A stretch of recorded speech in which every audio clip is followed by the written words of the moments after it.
start my next baking video, there's somebody I'd like to say a little hello to. Yesterday, I received a really nice phone call from a teacher saying that a little 4-year-old boy in her class was really enjoying watching my videos and he'd even had a go at making the brownies. So Harley, if you're watching this, hi! I hope you're having a lovely Easter holidays. We're missing you so much. If you ask Mum to follow my Facebook page, ask her to give me a message and let me know what you would like to bake next time, and I'll dedicate the next video to you. See you soon. Bye-bye. This week's baking video has been requested by a boy in Year 4 called Harry. Harry loves Babybels, so this week he's asked me to make Babybel Fritters for you all. Please make sure you've tied your hair back and then you've washed your hands in hot water for at least 20 seconds. Firstly, I'm going to go through the ingredients with you. This week you're going to need 20 Babybels, which means 2 packets of Babybels, 4 tablespoons of plain flour, 1 egg, which we're going to whisk, a cup of breadcrumbs or panko breadcrumbs, and some sunflower oil for frying.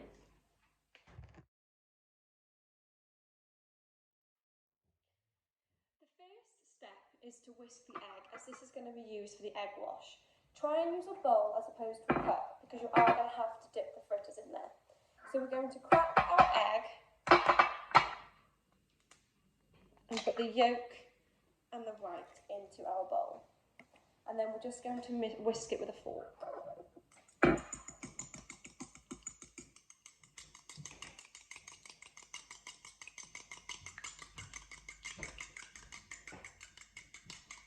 Once the white and the yolk is all mixing together, you know that your egg is whisked and ready to go. There we go.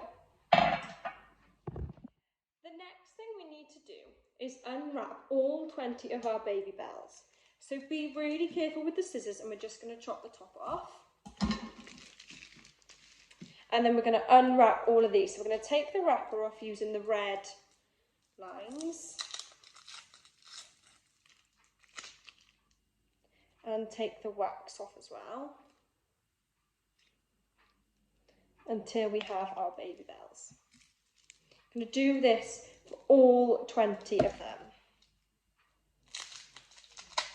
Make sure once you're done that you put all of your rubbish and your wax into the bin, because we need to make a nice clean surface. Keep it tidy.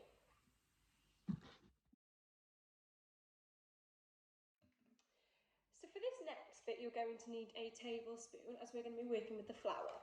So you need to get your plain flour, and we're just going to start off with 1 tablespoon, okay?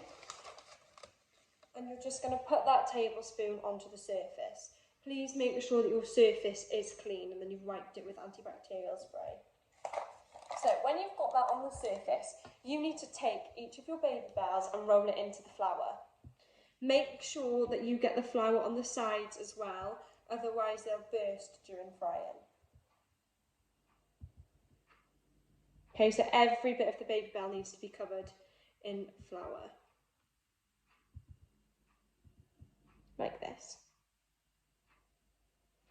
And then you can just pop them back down on the surface in front of you.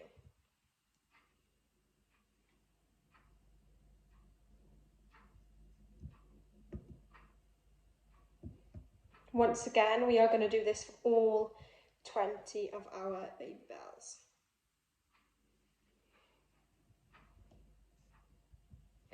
You only need to put 1 tablespoon out at a time, because we don't want to waste anything. So once we need more, we can get the next tablespoon out then.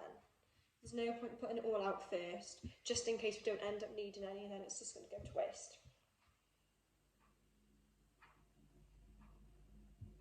Okay, so that's 5 done. So if I've done 5, how many more have I got left to do? I had 20 and I've already done 5.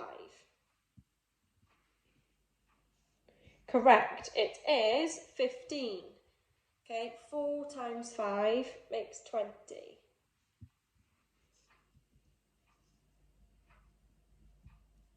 I'm not sure if I'm going to need all 4 tablespoons of the flour, because there seems to be quite a lot here already.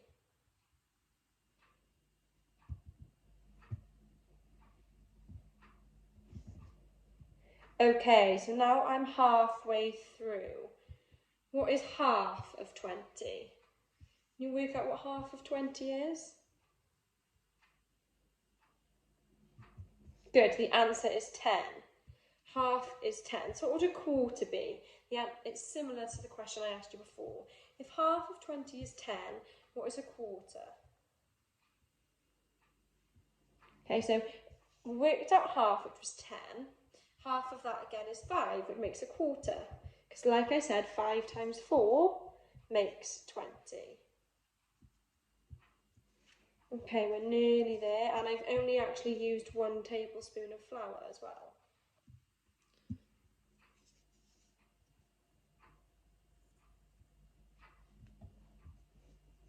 Don't forget to get the sides as well, we don't want them bursting while they're frying.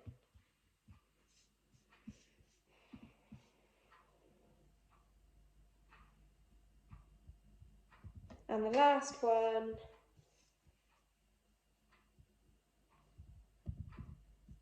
Done. Make sure you get a cloth to wipe down the flour that is left. We can just pop that into the bin, and then also make sure you get yourself a plate because we're going to need that for the next bit. Okay, so now we are going to egg wash our Babybels and cover them with breadcrumbs. So first you need to get the breadcrumbs and open the bag.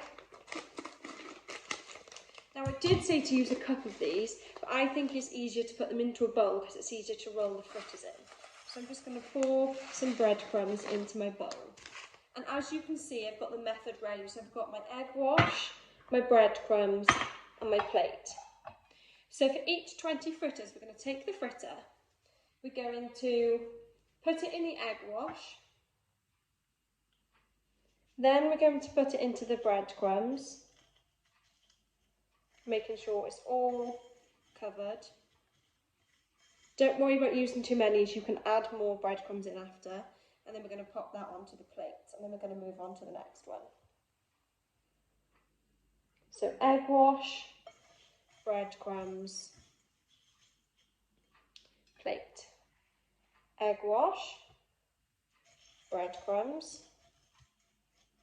And what's next? The plate. Egg wash, breadcrumbs,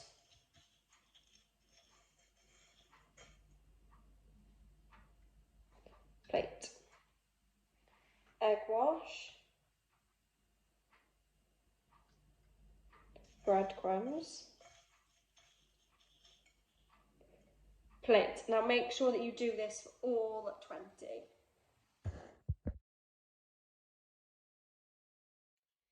Once you have covered all of your fritters with egg wash and breadcrumbs, we're then going to put the sunflower oil into our pan. You might have spray on or just normal, we're just going to put that in the pan like this. And then we're going to turn on our hob. You might need to ask a parent to help you with this as it will be hot. And then we're just going to put the pan on there with the sunflower oil, just to let that heat up a little bit first before we start frying them. Okay, so now that the sunflower oil is heated up a little bit, we're going to cook a few of our fritters in the pan.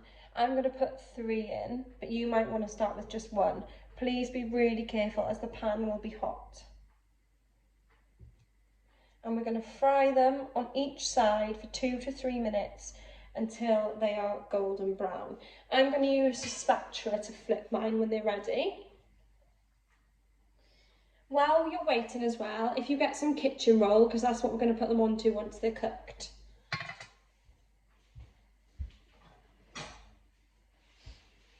This will just help us drain any of the fat that comes off the cheese.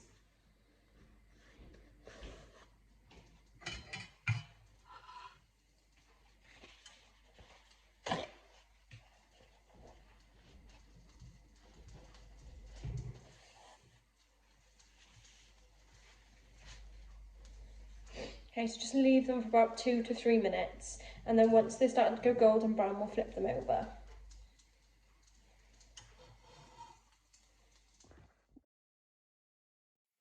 Okay, so while they're frying, I just need to check that they've gone golden brown. So I'm going to use my hands just to check the bottoms. If you're going to do this, please ask a parent to do this for you, as it will be hot. I think they need a little bit more cooking yet, but they're not far off. So as you can hear, they are starting to bubble and you can hear them frying. So I know they're going to be close to golden brown. So I'm going to use my hands, but please can you ask a parent or use a spatula for yours. And we're just going to lift those over. As you can see, they've started to go golden brown. Lovely. Once they start to look ready, pick them up with the spatula and just pop them onto the kitchen roll.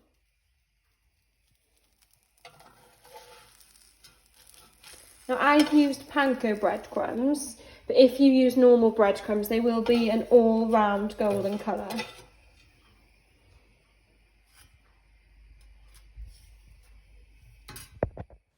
When you cut them open, you should then see that they have a nice gooey cheese in the middle. Once you have cooked all 20, take them off the kitchen roll and put them onto a tray or a rack. Leave them for 5 minutes and then they're ready to serve. I hope you enjoyed today's video. I look forward to the next one. Make sure you send in your requests and I'll see what I can do. Bye!